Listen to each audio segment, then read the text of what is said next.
Suspense.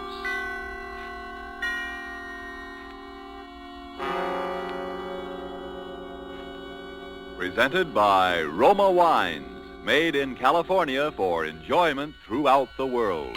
Salud. Your health, senor. Roma toasts the world. The wine for your table is Roma, made in California for enjoyment throughout the world. This is the man in black, here for the Roma Wine Company of Fresno, California, to introduce this weekly half hour of Suspense. Tonight in Hollywood, Roma brings you as star Mr. Peter Lorre. The suspense play which stars Mr. Lorre and which is produced and directed by William Spear is called Back for Christmas. In this series, Roma brings you tales calculated to intrigue you, to stir your nerves, to offer you a precarious situation and then withhold the solution until the last possible moment. And so with Back for Christmas and with the performance of Peter Lorre, we again hope to keep you in suspense.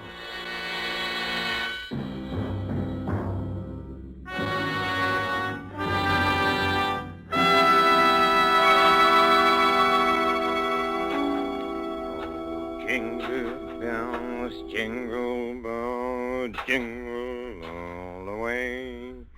Oh, what fun it is to ride one was open.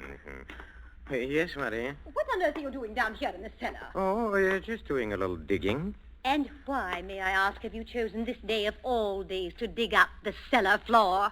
Oh, I thought because the weather has been so damp, this would be a good time to plant that little devil's garden I told you about. Devil's garden? Whatever nonsense is that? Don't you remember that was my little joke about it? You see, I've managed to get hold of the spores of several unclassified wild orchids. In their wild state, they bloom under damp masses of leaf mold. The South American Indians call them devil flowers because they appear to bloom under the ground. Well, I'm sure the South American Indians will be very interested if you succeed in growing these ridiculous flowers under the cellar floor. Whom else it will interest, I can't imagine. Oh, what's that terrible smell? Oh, that's the leaf mold, chemically identical with the earth blanket they grow under in their wild state. And I want to get these started before we close the house. Do you realize that we're sailing for America a week from today, and you've made no arrangements whatever? Unless you call digging a hole in the cellar making arrangements. I certainly don't. Devil's garden, indeed. Sometimes I think you're going soft in the head, Hubert. Oh, I suppose it is inconsiderate of me. You see, and I've been wanting to try this experiment for a long time, but with all those lectures and seminars at the university, there never seemed to be enough time. Well, there certainly isn't any time for it now. I suppose you've forgotten I made an appointment for you at the barber's this afternoon. Oh, must I shave my beard off, Hermione? I thought we'd been through all that. Of course you must. They don't wear beards in America. Bad enough you're speaking with that accent. They'll probably think we're Germans as it is. Oh, I should think it would be quite easy just to explain that I'm Swiss. Now, Hubert, don't be argumentative. Go and get your jacket on and do as I tell you. Yes, Hermione. And don't forget to take your umbrella. It looks like rain. Yes, Hermione. And don't look so put upon, Hubert. Someone has to plan things in this house. Never even get to the university in time for your lectures, much less make arrangements for a trip to America. I know, but what about my specimens? There'll be plenty of time to plant your precious devil's garden when we get home from America. We're not going to be gone forever, you know. We'll be back here for Christmas. Yes, of course. Back for Christmas. I'd forgotten. We'll try to remember it. And if you can't do that, just do as I tell you. I've been making the plans in this house for 20 years. And if there's any digging to be done, I'll manage that as well. You understand, Hubert? Yes, Hermione. Good. Now, you have just 20 minutes to clean up this mess down here and keep your appointment at the barber's. And when you're finished there, I want you to come straight home. All right. I wanted to stop at Miss Markham's and pick up some books I ordered. Well, all right. But don't loiter there the whole afternoon mulling over those old books the way you usually do. Now, hurry and clear up this rubbish. Get rid of that smelly stuff. And no more digging, mind you. No more digging. I'll show her. I'll have my devil's garden, and if I... No more digging, eh? No more digging. Oh, 15 men on a dead man's chest. You, and a bottle of rum.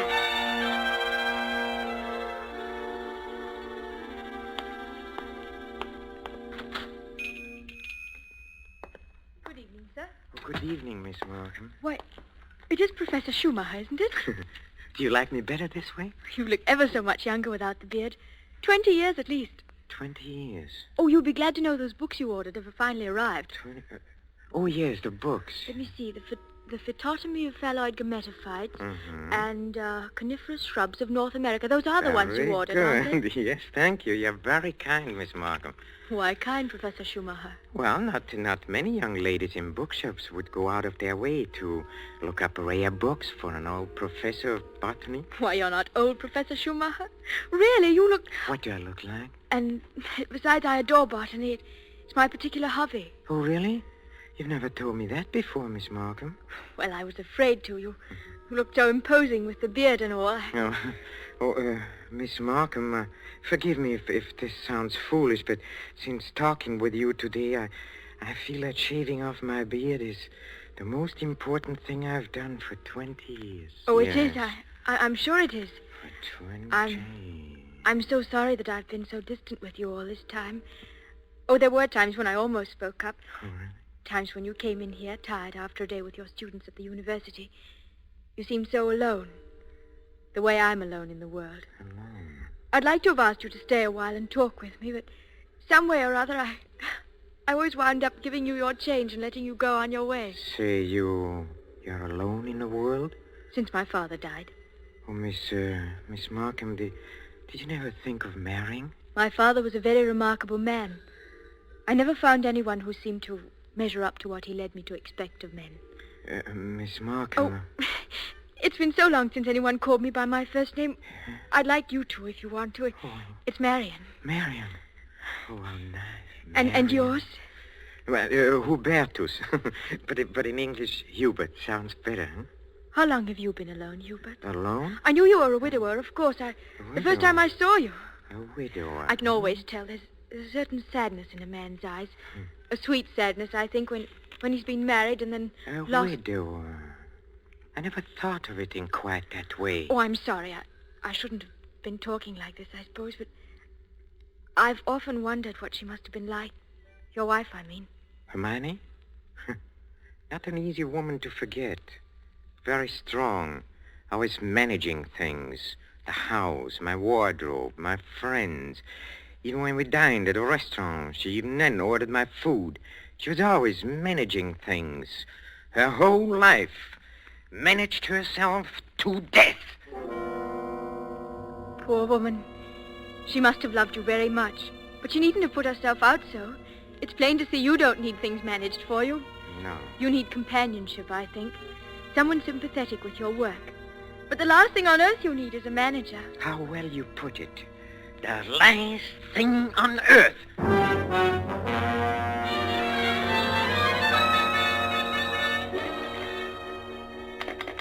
Operator, are you there? I'm still waiting on that call to Salisbury. Well, put them on quickly. Hello. Is this Paul Holt and Sons? It's Mrs. Hubert Schumacher. Did you receive my letter? Good. Now remember, we'll be back for Christmas and I want the job done without fail. What's that? No, I'm sure he doesn't suspect anything. Send it to me in New York as I instructed you, addressed in my name, of course. Yes. I've already put them in the mail. You'll get them tomorrow. Thank you. Thank you so much. Oh, here you are, Hubert. Where have you been? Oh, backstairs. I dismissed the servants. Dismissed the servants? Mm-hmm. But I've asked some friends of mine into a farewell luncheon. Go and tell them it's a mistake. Well, I'm afraid it's too late now. They've packed and gone. You have messed things up properly. How many times have I told you to leave things to me? I make the plans around here. Yes, Hermione. You have to do better than this when I plan the trip home, or we'll never in the world be back for Christmas. Back for Christmas. Back for Christmas. Must you keep saying that? Why not? We are coming back for Christmas, aren't we? Well, supposing I were offered a professorship in one of those wealthy American universities. Nonsense. Americans care nothing for botany. Well, Luther Burbank was an American, wasn't he? That's different. What have you ever done except muck around in the dirt with a lot of roots and tubers? Well, they asked me to lecture, didn't they? All right, all right. Now, there's no use getting yourself in a state about this, Hubert. No doubt this extra money will come in very handy when we arrive back... Back for Christmas. I know. Precisely. No good to make a joke of it. Heaven knows where you'd be today if I hadn't got a sense of time. Yes, Hermione. And as you've been so foolish as to dismiss the servants, you may empty the ashtrays and straighten up this room while we're waiting for the guests to arrive. I'm going in to have my bath. Call me when they get here.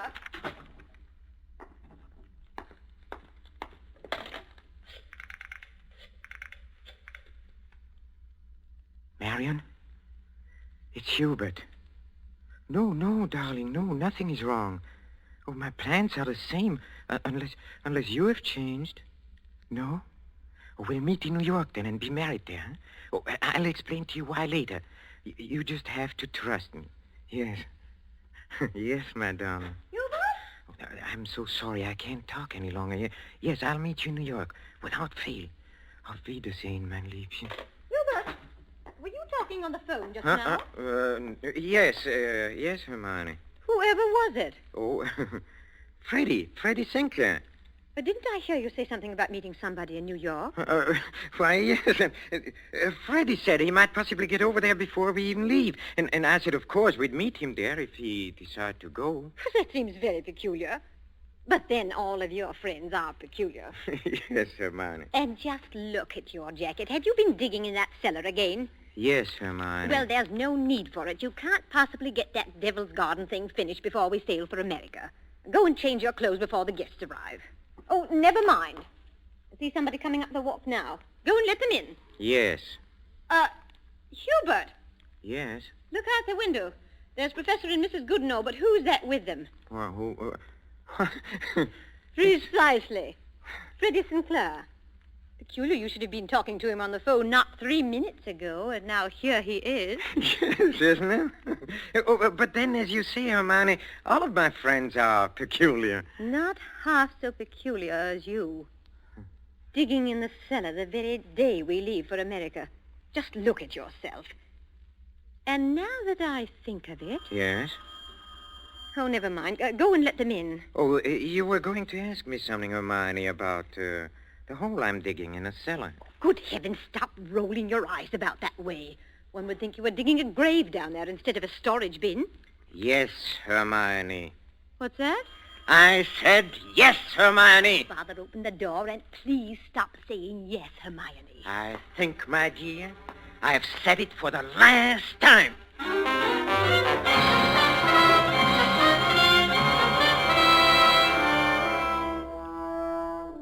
A professor of botany, his loving wife, and an oblong pit in the cellar.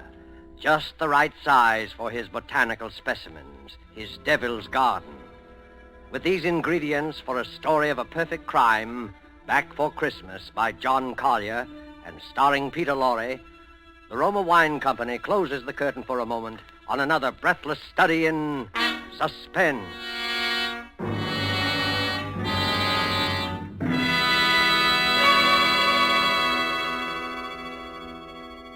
In this brief intermission in the play, it's pleasant to think about the holidays.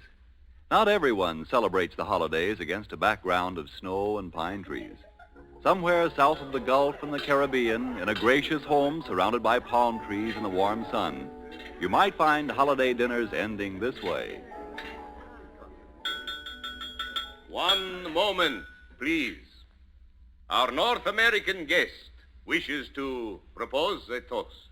Yes, mis amigos.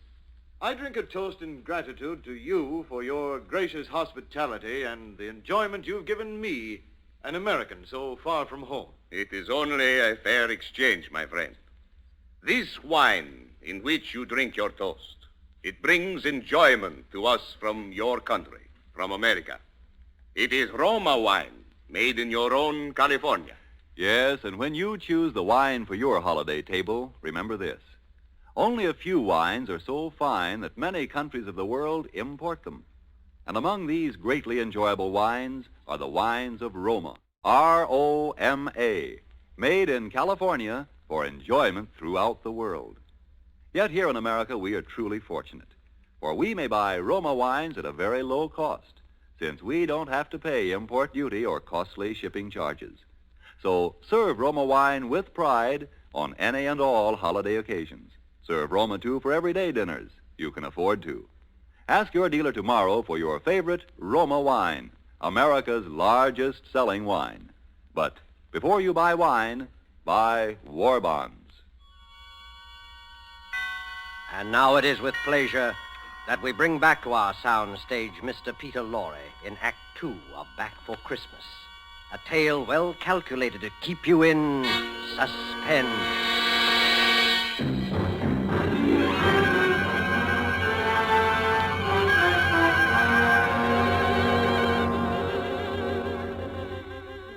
Back for Christmas. Hermione was so positive we would be back for Christmas. That last afternoon, pouring tea out for a few friends who had come in to say her last-minute farewells, she kept reiterating it. Now, mind you, Hermione, don't let those Americans lure your husband with one of their fat university jobs. We absolutely must have you with us for Christmas. He shall be back, I promise you. Well, it's not absolutely certain, of course. Hubert, now what do you mean it's not certain? Of course it's certain. After all, Hubert, old boy, you've contracted to lecture for only 3 months. Oh, that's quite right, but then, of course, anything may happen. Hubert adores being unpredictable. Now, what other man would decide the very day, mind you, before leaving for America, to dig a great hole in the floor of the cellar? In the cellar? Yes. He's going to put some unclassified wild orchids down there. A devil's garden, if you please. It sounds so mysterious. That's Hubert, though. It's really quite simple, however, once you find out what he's up to. Now, take that telephone call he put through to you a few minutes ago, Freddie. To me? Of course. Now, Hubert wanted to surprise me about your plan to meet us in New York next month. Wasn't that why he called? To ask you not to mention it? My dear Hermione, Hubert couldn't possibly have telephoned me within the past hour. I've been walking in the park since 3. He didn't telephone you? Well, how could he? It is for my going to America. No. Come, Freddie, come. You may as well confess. Hermione has just found me out again. But Hubert, old chap, I really You don't... see what a poor liar Hubert makes. He's red as a beetroot. Aren't you ashamed of yourself, Professor, stringing poor Hermione along like that? And as for you, Freddie, I'm furious you said nothing to us about going to America. But look here, old girl. I've been trying to tell everyone here Oh, that I'm... stuff and nonsense. The game's gone on long enough. Besides, we must start getting ready. Now, it was marvelous of all of you to come in to say goodbye. And don't worry about Hubert's little jokes. I will bring him back for Christmas. You may rely on it. They all believed her. For years, she had been promising me for dinner parties, garden parties, committees, and the promises had always been kept. This time, they would not be. I had seen to that. The servants were gone for good. The farewells all said. I had timed to the minute how long it would take to fill in a hole in a cellar. My devil's garden. Upstairs in a bedroom, I undressed and put on my old bathrobe, and then I opened the door into Hermione's room. Oh, Hermione, have you a moment to spare? Of course, dear. I'm just finished. Oh, then, will you come in here for a moment, please? There's something rather extraordinary here. Oh, good heavens, Hubert. What are you lounging about in that filthy old bathrobe for? I told you to put it into the furnace. Oh, I'll do it. I'll do it today. Yes, really, I will. I promise. Well, high time. Now, what is it you want to show me? Oh, here, in the bathroom. Just look. Who in the world do you suppose dropped a gold chain down the bathtub drain? Nobody has, of course. Nobody wears such a thing. Then what is it doing in here? I don't see anything. Well, look. I'll hold this flashlight here for you. If you lean right over, you can see it shining. It's deep down. Oh, such a lot of nonsense, just as well, I don't see it, Hubert. Go on looking, Hermione, in just a moment. Hubert, I absolutely refuse to... Hubert, what are you doing? Take your hands off my neck. I will, Hermione. Just as soon as I've finished the arrangements for my trip to America. What are you talking about? You thought you were the only one who could plan things, didn't you? Didn't you, Hermione, huh? Well, I've been making some plans of my own this past week. In exactly 2 minutes and 16 seconds, you'll be dead. You see, I have planned it very accurately. You'll never get away with it. Oh, I thought you would say that, Hermione, but I will get away with it. You won't mind the smell of the leaf mold down in the cellar when I take you down there today? Yes, that is where you are going, Hermione. Right into my devil's garden that annoyed you so much. My friends all expect me back for Christmas. They do. If they don't hear from me, they'll start asking questions. No, they won't. Because you'll write them letters, Hermione, on a typewriter, as you always do. They'll be signed H, in that neat, correcting way you always sign your notes to your friends. Here, let me up now. No! It won't work, Hubert. You were never any good at planning. Oh, but I have changed. I've learned from watching you all these years. The lecture people in America, they'll expect you to be traveling with your wife. I will be traveling with my wife, but not my present wife, Hermione. Hubert! It won't work, I tell you. That pit you dug in the cellar... Oh, it will work. It'll serve its purpose well. Hubert! No, I'm sorry, dear. This thing has to be done exactly as planned. You have just 5 seconds to say your prayers. Hubert, you must listen. The cellar, it... Don't do it, Hubert! Yes, Hermione!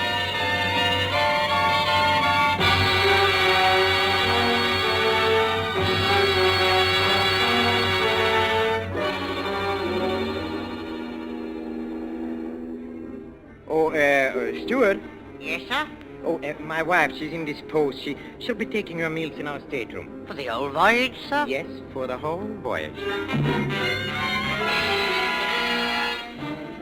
I trust your wife is feeling better this morning, Professor Schumacher. A little. Not yet well enough to leave her cabin. Oh, what a shame. Oh, Professor Schumacher. Yes? Here's a copy of the radiogram you sent for your wife last evening. Oh, thank you. I'll just check it over. Oh, but look here. Why? What's the matter? Did the typist make a mistake? No. It's nothing important. She can correct it later.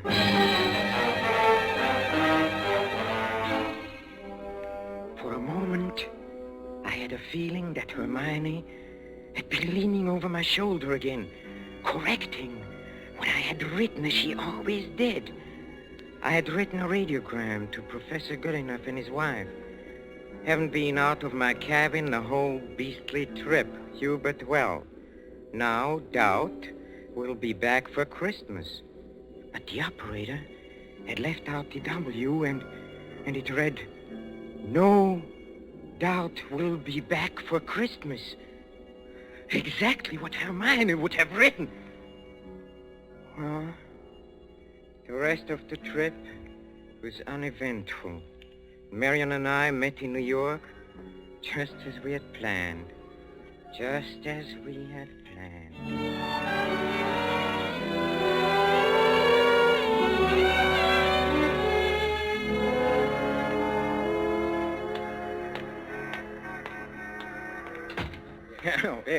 Professor and Mrs. Schumacher, we have reservations, I believe. Oh, yes, we've been expecting you, sir.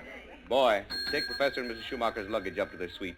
You know, Mrs. Schumacher, you're quite a surprise. Oh? Your letter reserving the rooms was so thorough, I was expecting an older, more forbidding sort of person, frankly, ma'am. No. As a matter of fact, we're just married, but my letter reserving the rooms. Oh, I wrote the letter, my dear, and I signed it Mrs. Hubert Schumacher. Just a joke. What a cunning old fox you are, Hubert. Now that I think of it, I almost okay, forgot. There's a letter for you, Mrs. Schumacher. That's peculiar. I wonder who on Oh, earth... well, we'll sure find out in good time. Come along, darling. Oh, we are keeping the boy waiting. Come.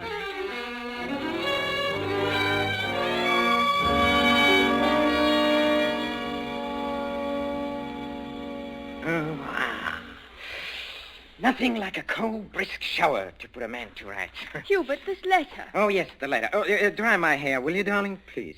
It seems to be a bill of some sort from a building contractor in Salisbury. Oh, really? Oh, bother, dry your own hair. Thank you, darling. Let's see this bill or whatever it is. It's very puzzling. Hubert, you were a widower, weren't you? I mean, Hermione isn't still alive. Good heavens, no. Well, let me read that.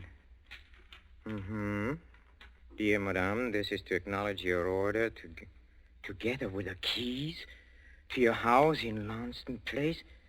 Our man had no difficulty in finding the place where your husband had begun the excavation in a cellar, but apparently he changed his mind at the last moment and filled it in again. What is it, Hubert? Our man will begin digging tomorrow, and the job will be completed in ample time for your surprise Christmas present to your husband.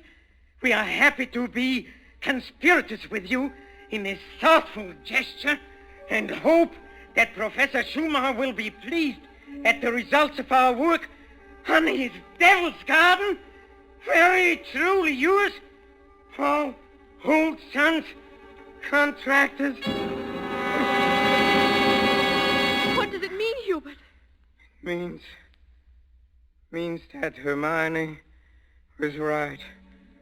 I will be back for Christmas. I will be back for Christmas. I will back for Christmas. Back for Christmas. Yes, Hermione.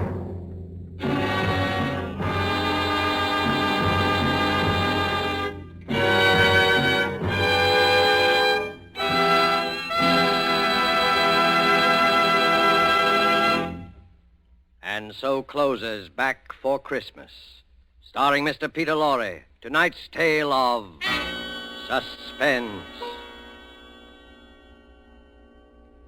In just a moment, we shall hear again from Mr. Lorre. But first, just a word that seems appropriate. One of the world's oldest customs is the Christmas toast, and traditionally, down through centuries of war and peace, the Christmas toast has been drunk in wine. This year, when the glasses are filled and raised once again, we know that in every home the toast will be to a speedy victory and a speedy return of those we love. And before we set the wine glasses down, let us all resolve to do everything within our power to help make that toast come true. Let us resolve to help supply the weapons of war by buying even more and more war bonds. Let us resolve to face our own inconveniences without complaining. And above all, let us resolve that when this war is at last over, each of us will exert all our effort to see that future Christmases truly express peace on earth, goodwill to men. This thought, together with our very best wishes of the season, is the Roma Wine Company's Christmas message for you, its friends, here in America and throughout the world. This is Peter Lorre. Thank you for listening to our suspense play this evening, and I know you're looking forward to next week's show as I am. It is called Finishing School, and its subtitle might be the famous quotation, "The female of the species is more deadly than the male." Don't forget, then, next Thursday, same time, for Margot, Elsa Lanchester, Janet Beecher, and a distinguished all-feminine cast in Suspense. Presented by Roma Wines, R-O-M-A. Made in California for enjoyment throughout the world.